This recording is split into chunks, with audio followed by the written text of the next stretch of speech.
Welcome to the second half of today's video.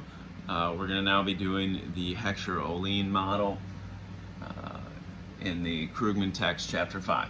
Okay, so in this model we have two factors. We have K and L, capital and labor, and their prices are W is the wage for labor and R is the rental rate for capital. Okay, production functions for cloth and food. We're going to have, they're going to be based on the capital and labor, and then C for cloth and F for food.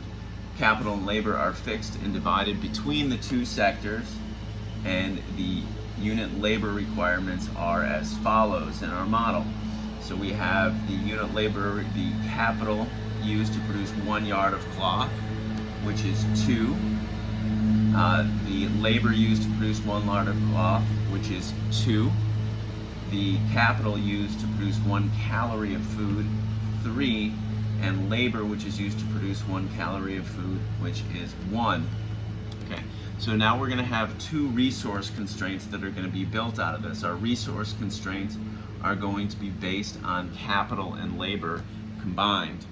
Okay, and in our model, we have 3,000 capital hours available and 2,000 labor hours available. So what happens for our capital is we say, okay, what kind of food was our food requirement for capital? Well, it was 2, right? Or I'm sorry, cloth was 2 and food was 3. So we need to have 2 times the quantity of cloth that's made plus 3 times the quantity of food that's made, and that has to be less than the total hours that we have, which is 3,000. And then for labor, we need 2 labors for cloth and only 1 for food. So we're going to have 2 times the quantity of cloth plus 1 times the quantity of food, and that has to be less than 2,000, which is the total. Okay, so there is no factor substitution in the initial way that the model is presented.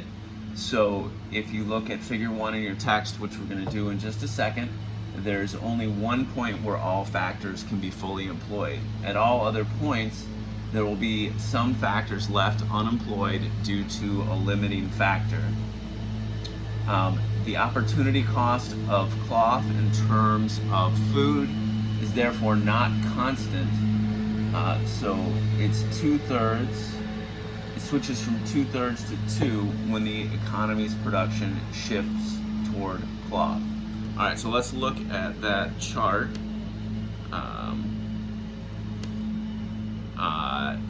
Figure 5.1.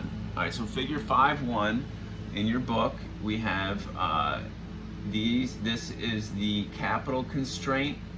The slope is -2/3, and then the labor constraint is -2. Okay, so where that comes from is you're just dividing those two.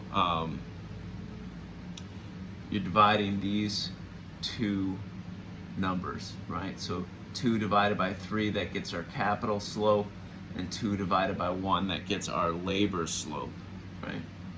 Okay, so we have our labor slope, our capital slope. If we were to try to make all food, right, based purely on, so if we were to try to make all food, right, we'd need 1 and 3, so we could do 2,000 if we had all labor, but we can only make 1,000 food with capital, right? Because 3 divided by 3,000, that's 1,000. So on our graph here, you can see that we could, according to the labor constraint, we could make 2,000 food, but due to the limiting factor of capital, we can only make 1,000, right? So the red line is the actual PPF, and here is all the unused resources when we're outside of this 0.3. So our maximum production is at 0.3 here, where we're using all of our labor and all of our capital. So 500 and 750.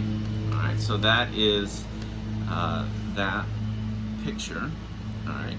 So if we then allow for factor substitution, that's shown in figure 5.2, This removes the kink in the PPF, but the PPF does remain bowed. The bow indicates that there's a rising opportunity cost of cloth as we produce more. So you can see that here in figure 5.2. Okay?